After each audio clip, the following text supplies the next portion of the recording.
네, 안녕하세요. 채널 615의 황선입니다. 자, 오늘은 통일준비위원회에 대해서 좀 알아볼까 합니다. 지난 7월 15일 통일준비위원회가 출범을 했습니다. 올해 초 박근혜 대통령의 취임 1주년 맞아서 통일준비위원회 구상을 내놓았었는데요. 이것을 5개월 만에 이제 대통령 직속기구로 만들었습니다. 위원들 면면을 보면 과연 통일 준비를 할 의지가 있을까 이런 생각이 좀 들기도 하는데요. 이것에 대해서 좀 알아보도록 하겠습니다. 오늘도 동북아의문의 문경환 대표님 모셨습니다. 안녕하세요. 자, 통일준비위 어떤 목적으로 만들었을까요? 네, 통일준비위 홈페이지가 개설이 됐습니다. 네, 거기 가면은 자세히 나오고 있는데요. 일단 목적으로는 이렇게 공개를 했어요. 한반도 평화 통일에 대한 국민적 공감대를 확산하고 통일 추진의 구체적 방향을 제시하며 민관 협력을 통해 한반도 통일을 체계적으로 준비한다. 이렇게 해서 뭐 통일 준비를 위한 기본 방향에 관한 사항, 뭐 통일 준비 관련 제반 분야의 과제 발굴 연구에 관한 사항, 뭐 이런 것들을 한다는 겁니다. 근데 이런 목적을 놓고 좀 이제 초반부터 이 올해 초에 이제 이 제안이 나왔던 건데 올해 초부터 계속 논란이 되던 게 뭐냐면은 통일부와 민주평통이 사실 이 기능을 하고 있었던 거 아니냐 지금까지. 근데 이걸 대체해서 왜 이런 걸 중복해서 새로 만드느냐 그런 이제 논란이 끊이지 않고 있죠. 네네. 그 대통령 직속기구다 이렇게 해서 만들었는데요. 위원장을 또 자신이 직접 했어요. 예. 원래 직속기구가 대통령이 기관장을 맡는 사례가 뭐 흔하진 않죠. 예, 제가 들어본 네. 적이 없습니다. 네네. 예를 들어서 뭐 국정원도 대통령 직속기구거든요. 네. 그러면 국정원 원장을 대통령이 맡는 건다. 그거랑 똑같은 말이 된다는 거예요. 인사청문회 할 필요 없이 편하긴 하겠네요. 아, 네. 네. 그래서 아니 어쨌든 인사청문회를 하긴 해야 될 거 아니에요? 오히려 더 재밌을 것 같은데요. 새로운 검증. 네네. 아무튼 그만큼 이제 믿을 사람이 없다는 증거 아니겠느냐? 자기가 직접 이걸 맡을 수밖에 없다는 뭐 그런 이제 근거인 것 같고요. 여기 이제 통일준비위원회 설치 및 운영에 관한 규정을 또 만들었습니다. 이것 때문에 거기 이제 3조에 보면 위원회의 위원장은 대통령이 되고 부위원장은 위원 중에서 위원장이 지명하는 사람이 된다. 이렇게 해서 위원장을 대통령으로 아예 고정을 시켜놨어요. 규정 자체를. 그리고 부위원장은 대통령이 직접 임명하는, 그러니까 대통령 직속 기구로서 자기 원하는 대로 뭐든지 할 수 있도록 그렇게 만들어 놓은 것이다. 이렇게 볼 수 있겠네요. 네. 그럼 부위원장도 좀 궁금하고요. 네네. 예, 어떤 사람들이 좀 속해져 있는지 한번 봐야 될 것 같네요. 예, 일단 그 기구도를 보면 대통령 밑으로 부위원장이 있고 부위원장은 2명이 하게 돼 있습니다. 정부 측 부위원장, 그다음에 민간 부위원장 이렇게 2명이 있고요. 그 밑에 기획 운영단이 있고 그 밑으로 분과가 4개가 있는데 외교안보분과위, 경제분과위, 사회문화분과위, 정치법제도분과위 이렇게 4개의 분과가 있고 주로 연구 기능을 맡지 않겠나 이렇게 예상이 되고 그 옆으로는 이제 국회 협의체가 있습니다. 그래서 국회 협의체에는 여야 정책위원회 의장이 자동으로 들어가게 돼 있고요. 정부위원으로는 기획재정부 장관, 외교부 장관, 국방부 장관, 문화체육관광부 장관, 국토교통부 장관입니다. 네. 국무조정실장, 청와대 외교안보수석, 국가안전보장회의 사무처장, 민주평화통일자문회의 사무처장 이런 사람들이 다 들어갑니다. 그다음에 국책연구기관장으로 통일연구원장, 국립외교원장, 한국개발연구원장, 한국국방연구원장, 국토연구원장, 국가안보전략연구소장 이렇게 좀 방대한 기구들이 다 들어가게 됩니다. 거의 뭐 국무회의랑 그 정부위원회의랑 거의 겹쳐지는 것 같기도 하고요. 네, 뭐 나머지를 보면은 그냥 그대로 정부종합청사를 쓰면 되겠어요. 네, 따로 청사도 필요 없을 것 같습니다. 네네. 여기 보니까 위원회 사무실로 정부종합청사 그대로 쓰면 되겠다 이런 생각도 드는데요. 이게 엄청나게 방대한 규모의 통일 정부를 구성하고서는 한 것이 아닐까 본인들이 희망하는 이런 생각이 드는데요. 이게 과연 이제 일이 좀 속도감 있게 좀 집중적으로 될 수 있겠는지 이런 의구심도 좀 들고요. 그리고 실제로 기본 일을 하고 있는 사람들을 끌어모아서 그냥 겸직시킨 거나 마찬가지다 이런 생각도 드는데요. 그렇죠. 사실 통일부조차도 일이 지금 제대로 되고 있지 않은 상황에서 이러한 형태의 구성이 이게 제대로 일이 가능할 것인가 이런 좀 의구심이 듭니다. 네. 그러면은 위원들 같은 경우에 그래서 전체 몇 명이라는 거죠? 예, 민간 위원이 30명, 전문 위원이 31명 해서 전체 61명의 위원을 두고 있습니다. 그리고 거기 이제 위원장, 부위원장은 포함된 거고 위원장까지 하면 32명, 62명이 되겠죠. 네. 근데 그 아까 이제 규정을 만들었다 그랬잖아요. 이 설치 및 운영에 관한 규정의 제3조 보면 위원회는 위원장 1명과 부위원장 2명을 포함하여 50명 이내의 위원으로 구성한다 이렇게 돼 있어요. 그러니까 자기들이 규정 만들어 놓고 처음부터 그냥 규정을 무시하고 위원을 수를 늘려서 이렇게 뽑아놨더라고요. 그럼 원래는 한 50명 이내로 만들어야 되는데 벌써 10명을 초과한 거네요. 네. 경쟁이 심했나 본데. 민간 부위원장 정종욱 교수, 네. 정정욱 교수, 예, 네. 정정욱 교수는 뭐 하시는 분이죠? 예, 뭐 잘 알려져 있지는 않지만 네. 김영삼 정부 초기에 대통령 외교안보 수석 비서관을 했습니다. 그래서 그때 그 94년도에 남북 정상회담을 할 뻔했었잖아요. 그때 이제 그 준비 과정에서 이제 북측과 접촉했던 그런 인물이고요. 좀 특이한 이력이 96년부터 98년까지인가 주중대사를 했어요. 주중대사를 하는 과정에 97년도에 아주 큰 사건이 있었죠. 황장엽 망명 사건이라고. 그 중국으로 이 망명을 했는데 이 사람을 한국으로 데려오기 위해서 중국을 설득해서 상당히 좀 고생을 했다 그래요. 겨우 이제 황장엽을 한국으로 데려오는데 성공시킨 사람이다. 뭐 이렇게 나와 있습니다. 그 다음에 이제 최근에는 박근혜 정부에서 국가안보자문단 외교 분야 자문위원으로 이렇게 활동하고 있는데 사실 황장엽을 한국으로 데려온 역할을 했단 말이에요. 이게 북한 입장에서는 사실 상당히 껄끄러운 존재다 이렇게 볼 수 있는데 이런 사람이 민간 부위원장을 맡았다. 그러면 통일준비위라고 이름은 붙여놨지만 사실 북한에서 그렇게 좋게 보긴 좀 어려운 인물 아닌가 이렇게 얘기할 수 있겠네요. 네. 그밖에 또 문제가 된 인물들이 더 있죠.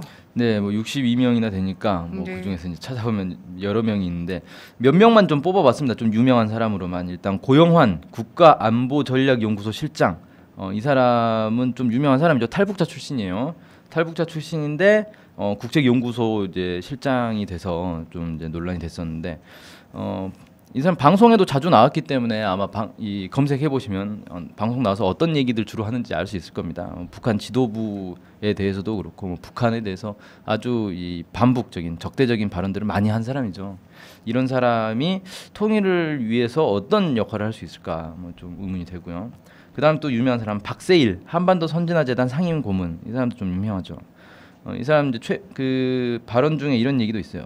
북한이 어려워지면 우리가 올라가겠다. 중국은 절대 압록강을 넘어오지 말라.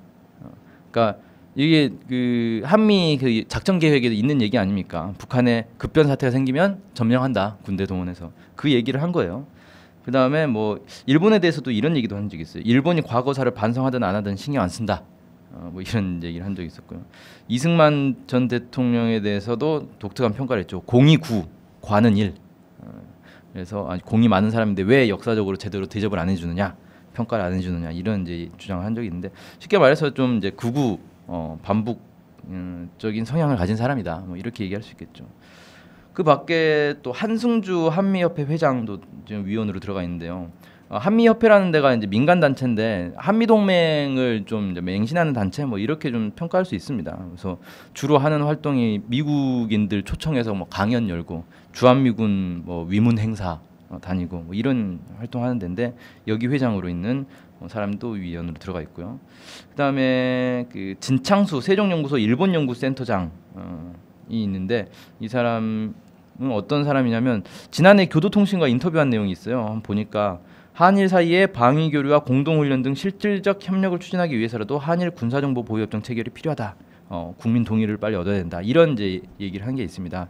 한일 군사정보 보호협정이면은 그 이명박 정부 말기에 이거 체결을 하려다가 국민적 반발에 의해서 결국 무산된 그런 협정인데 이것이 좀 필요하다. 뭐 이런 얘기를 한 거죠. 그다음에 천안함 사건 관련해서도 북한의 뭐 단호한 조치가 필요하다. 이런 이제 얘기도 했었고요.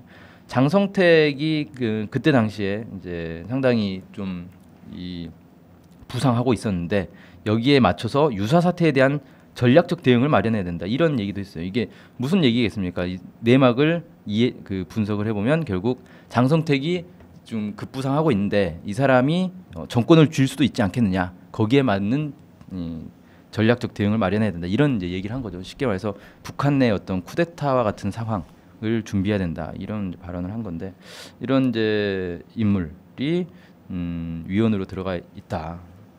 그다음에 한 명만 더 꼽아보자면 이금순 통일연구원 북한인권센터 소장 있는데 이 사람은 이제 납북 피해자 보상 및 지원 심의위원회 위원장도 역임했고요. 주로 이제 그 국내에서 북한 인권 문제, 납북자 문제 연구를 아주 오랫동안 해온 사람이라고 하는데 그 통일연구원에서 북한 인권 그 보고서인가 그 백서 이런 걸 만들어낸단 말이에요. 그 90 몇 년 전부터 2009년도부터인가 만들어내기 시작하는데 여기 내용들이 대부분 이제 뭐 탈북자들 인터뷰 내용 이런 것들 가지고 북한의 인권에 대해서 상당히 이제 심각한 문제가 있는 것을 이렇게 묘사하는 그런 이제 책들을 내는데 그 내용이 이제 맞냐 틀리냐 논란이 있을 수 있습니다. 실제 이제 어떤 물적 증거는 전혀 없이 그냥 증언 내용만 가지고 만든 책이기 때문에 근데 뭐 그게 맞냐 틀리냐를 떠나서 이런 사람들이 대체로 지금 쭉 열거한 사람들 보면은 대체로 이 북에 대해서는 좀 반북 성향이 강하고 또 이렇게 뭐 한미 동맹이라든지 한일 관계 이런 거에 더 이렇게 우선순위를 두는 이런 이제 인물들이 주로 이렇게 이 위원으로 통일준비위원회 위원으로 들어가 있는 데서 연구 결과가 나오면 뭐 어떤 연구 결과가 나올 것인지 통일에 도움이 되는 연구 결과가 나올 것인지는 솔직히 좀 의문이 됩니다. 네. 뭐 아닌 게 아니라 이게 7월 15일 날 통일준비위원회가 출범은 했는데 굉장히 나름 좋은 시기고 좋은 소재도 있고 막 이랬음에도 불구하고 출범되고 이후에는 오히려 기대를 가졌던 남북관계에서 더 뭐라 그래야 될까요? 더 나빠지지 않았습니까? 더 어두워졌어요, 전망이. 예, 뭐 대표적인 게 이제 인천 아시안 게임 실무 접촉했는데 결렬이 됐어요. 네. 뭐 별것도 아닌 뭐 국제 관례에 따라서 북한이 자기 선수단 국기를 당연히 북한 국기를 들어야 되는데 그거 드는 걸 문제 삼는다든지 북한에서 숙식 문제를 해결하기 위해서 만경봉을 직접 가지고 오겠다고 했는데도 불구하고 숙식 지원을 해줄 수 없다. 뭐 이런 식의 뭐 억지를 도대체 왜 그런 얘기를 하는지 모르겠는데 이런 억지를 부린다든지 이러면서 결국 결론이 됐는데 물론 그 협상에 무슨 통일준비위원회가 들어간 건 아니지만 사실상 이 남북 관계 문제를 종합적으로 대통령이 직접 위원장을 맡아가지고 종합적으로 이 연구하고 집행하려는 그런 기구를 만들었는데 만들고 나서 며칠 만에 이런 실무 접촉이 이 약간 석연치 않은 이유로 그냥 결렬이 돼버린 이런 걸 보면서 기구를 만든다고 해서 이게 다가 아니다. 기구 백날 방대한 기구를 만들면 뭐하나 방향이 잘못돼 있으면 아무 성과를 낼 수 없지 않겠나 이런 생각이 좀 드네요. 네. 자 그럼 북한에서는 이 통일준비위원회에 대해서 혹시 입장을 낸 게 있나요? 네, 며칠 전에 입장을 냈습니다. 네. 25일 날 그 내각 기관지 민주조선이라고 있습니다. 여기에서 체제 통일을 추구하는 불순한 모략소동이라는 제목의 글을 발표했어요. 그래서 이 통일준비위원회 발족이 북남 관계 개선과 자주 통일을 일일 천추로 열망하는 결의의 지향과 염원을 우롱모독하는 정치 협잡 행위 이렇게 이제 주장을 하고요. 이들도 한반도 신뢰 프로세스니 드레스덴 구상이니 하면서 자유민주주의 체제하에 통일을 추구하고 있다. 그들의 속심은 여론을 오도해 저들의 반통일적 정체를 가리우고 체제 통일 준비를 다그치자는 것이다. 뭐 이런 식으로 이제 비난을 했는데 결국 북한에서 주장하는 내용은 뭐였냐면은 이게 무슨 기구가 없어서 무슨 제도가 없어서 통일이 안 된 게 아니다. 결국 이 한국 정부가 이 흡수 통일 이런 걸 계속 추진하고 반북 정책을 추진했기 때문에 통일이 안 된 것이다. 그런데 이런 기구 하나 또 만들어 가지고 방대한 기구 하나 만들어 놓고 거기에 반북 성향의 사람들 끌어 모아 가지고 새롭게 무슨 통일을 준비한다는데 그게 과연 통일에 도움이 되겠느냐 뭐 이런 비판을 한 것이다 이렇게 해석할 수 있겠습니다. 네. 자 통일준비위는 그만두고 있던 통일부라도 손가락 빨고 있지 않게 좀 했으면 좋겠다 이런 예 희망입니다. 오늘 말씀 감사합니다. 감사합니다. 고맙습니다. 자 통일준비위가 뭐 한 건지 모를 통일준비위가 출범을 했다고 하는데 사실 여기에 좀 기대할 거는 이 면면을 봐도 없는 것 같습니다. 사실은 뭐 통일부조차 통일부가 맞냐 뭐 이런 얘기를 비난을 좀 받아왔던 터라서요. 통일준비는 아무래도 이제 정부가 하기엔 좀 많이 힘든 것 같고요. 우리 국민들이 준비하고 맞이해야 되지 않을까 이런 생각이 듭니다. 더운 날씨에 건강 조심하시고요. 다음 주에 뵙겠습니다. 감사합니다.